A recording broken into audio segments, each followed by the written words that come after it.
We're live.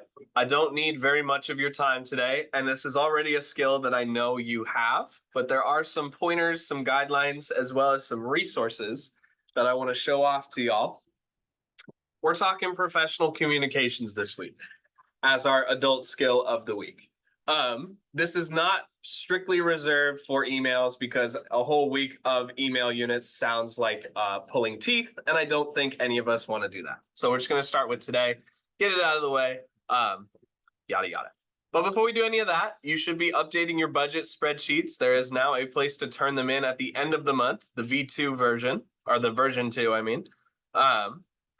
Those should be having the money that you spent over the last either weekend or the last couple days. You don't have to just update them here, but I know that this is a good spot to do it since I'm reminding you. If you do not spend money, A, you don't have to put anything on the spreadsheet. And B, if it's a situation where you just don't have really a need to spend money, like on groceries, or you don't have bills or like a car to fill up with gas, right? Typical things that we're spending money on, that is okay. You have an option to either leave your spreadsheet blank or like just very lightly updated, or for example, if you're grocery shopping with your family and you want a specific product, you can technically say that you bought that because you wanted it and money exchanged. But even though it wasn't your literal money, it was something that you could have bought if it was. So if you're looking for something to add, you're feeling kind of stuck of like, you know, I'm not working, I'm not spending much money, this sheet isn't doing much for me. You can add little things here and there that you do buy in air quotes, even if you don't literally spend your money. But if you are spending your money legitimately, then you can always add those as well. Yeah, so this will be your entry task for this week. Every day you're in here, so come expecting to update your budget spreadsheets because the new version is going to be due this Friday.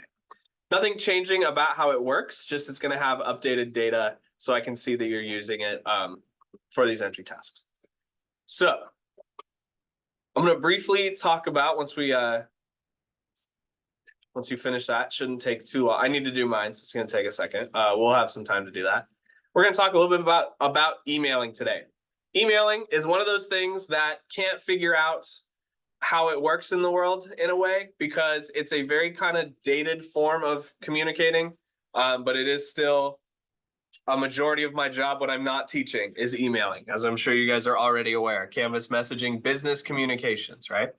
It would be way easier if we could just like text everybody, but because email's been around for a long time, there's a lot of stuff about it that is good to know to make it as least painful for everybody involved as possible. You might be picking up on a tone here of how I feel about emails.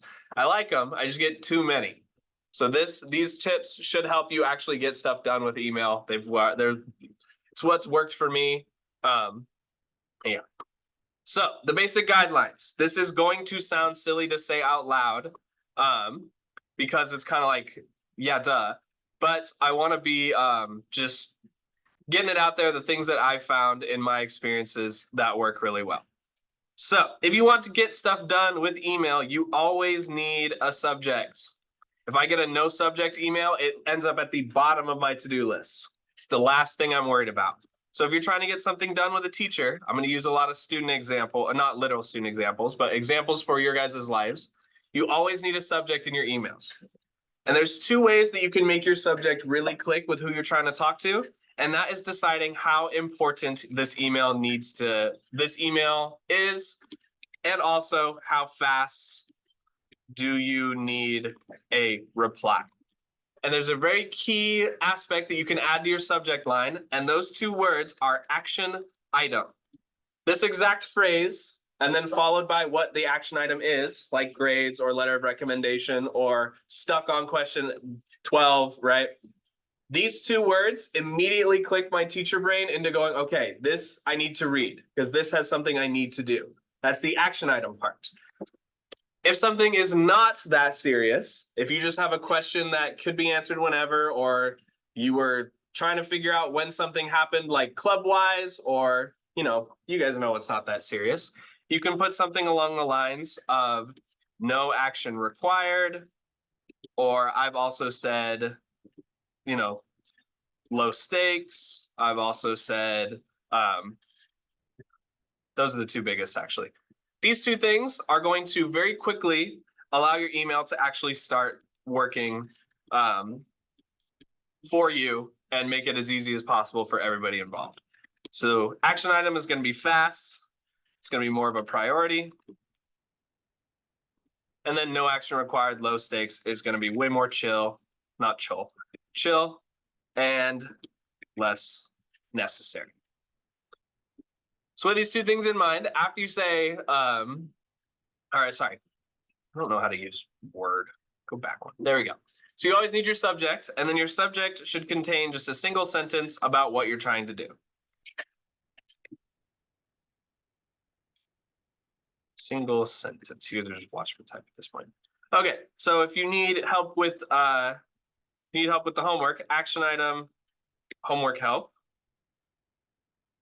or not actional item, homework help, or question about Tolo, and then you'll put at the end, no action required. See, the difference between these two little phrases is where they are in the reading process, as well as their capitalization is going to communicate to your recipient what they should focus on. Okay, so your biggest things on your subject is also you want to keep them pretty brief and to the point, because they're going to be the first thing and sometimes the last thing that your recipient is going to be reading. You want that to be good. It's like a hook in an essay, right? I've gotten so many emails that I've unsubscribed from so many times. And if the action item doesn't have, the subject line doesn't have some type of this thing happens now, it gets ignored. I figure it out later, right? So you want your subject to be brief and to the point, because a lot of the times that's all the recipient is going to be reading. This is kind of the general subject sort of things that make email a lot easier to work with and a lot more functional as a communication medium. So I'm gonna add a little line here, a separating line. Next, we're gonna talk about the body of your email. Body of your email is gonna need some really crucial pieces, one of those being time frame. So if I get an email that says action item, I'm gonna open it up because it's more important. It's got higher priority on my list. The next big thing I'm looking for in that email is when does this action item need to happen? So time frame is going to be another really important addition to the body of your paragraph. This can be when you need it by. So I need this by this day.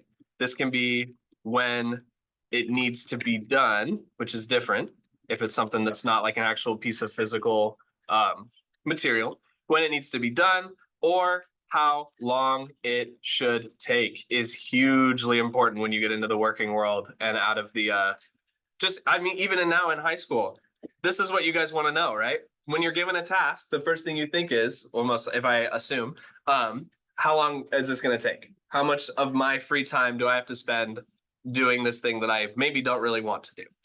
So all of these things in time frame are really, really important things to add to your email body so that they can actually start, or that you can actually get the thing done with the least amount of emails and clarifying questions possible. In the body of your email, you want to move from general to specific. Some examples being, if we're going homework help, you want to start generally with the unit. So if we do math, for example, let's say, I don't know, I forgot every math subject just now the second I went for it. Let's just call it geometry. And then we'll go to proofs is the more specific thing, right? You don't have to literally format it this way, but this is going to be, as a teacher, because I'm skimming my email again, because we get so many, I'm sure you guys get plenty as well. This is going to help me best focus on what you need when you need it, okay? And it should also just contain the tone of your email. Thankfully, as younger people take up more and more of the workplace, email is shifting away from the stuffy thing that you're used to of like very proper, very essay written, very like big words, stuff like that. What you would typically associate with like an envelope letter. an email perhaps, the tone is shifting. It's a little bit more casual, but you do still want to keep it professional enough. Still keep it professional enough. And what that means is just correct grammar and punctuation.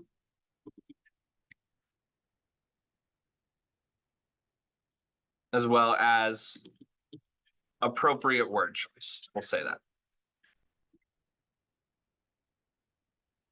This also, however, is just a guideline. When I'm emailing teachers who I know are a little bit closer to my age, we've grown up in a similar sort of environment, my email voice is a little bit different with them compared to emailing Principal Hennig or some of the other assistant principals, people who are my bosses. The tones between those conversations are going to be very different. There's still an amount of respect, an amount of like correct grammar, right? Because it's not texting, but it's becoming texting. You'll understand that like when you're emailing somebody whose relationship at work or in your field is different from one another, you'll notice some differences. It's just something to keep in mind that when you're writing your email, know your audience is basically the point that I'm trying to reach here. Audience. Okay, and what else should we talk about on the body? Let me format this a little bit better. There we go. All right. And then finally, again, I know this is very like, duh, but I'm just over email and I want to make this as easy as possible for all of us. Finally, in your conclusion, you can have a signature if you want. I've provided a couple of like examples ranging from really graphic with like, not graphic in that sense, but like very visual. Ranging from very visual to just simple text. In conclusion, you want to include your name and how to get back to you as fast as possible. Some other useful info to put in a signature are your pronouns or your phone numbers. And then some less important things are the school or the building or the department that you work in.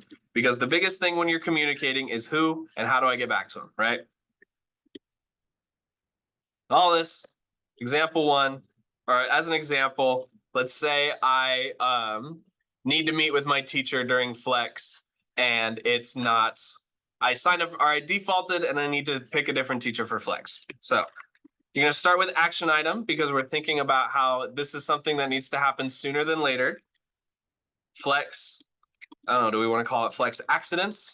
Do we want to call it flex defaults? I don't know. Flex default, comma, want to move. So this sentence is going to tell me everything I need to know about what this email, what I should expect out of this email. Then we move into the body. You're going to start generally, tell them where you defaulted, move into the specifics, talk about why you want to be there, and then you want to conclude with your name and a way to get back to them. I know you guys know how to write emails. We've done it plenty of times. But with these tips, maybe you've noticed as well, the email can be kind of a frustrating way to get things done. These things in mind, it should help. It should make things a little bit easier on you. So what I want you to do now is I want you guys to send me a Canvas message that has these three main kind of parts, main sections, and then keeping in mind some of these guidelines that I've just been talking about generally up here. It does not have to be literal. Like it doesn't have to be something that you actually want help from me from. It can be practice. It can be whatever situation you want to have. However, you can use these tips to actually get through to me faster because right now I'm going to be paying more attention. And now you know how to frame this in a way that will make it as quick as possible for me to get you what you need and for us to reach resolution. Does all this make sense? Okay. Is anybody confused on what I'm asking of you for this activity in quotes, this message activity? All good? Okay, cool. Thank you guys for listening so intently. I appreciate it. I know this is Snoozeville, but this is just a little bit of email tips that I want to share with y'all to make you more future ready, trademark. Anyway, we'll go off the air. Send me those Canvas messages. so that they can be Outlook emails too. Just message me with these things so that I know that that you're giving it a shot. I care a lot more about that you give these a shot than you do them exactly correct. All right. Thank you guys for listening. I'm wrapping up.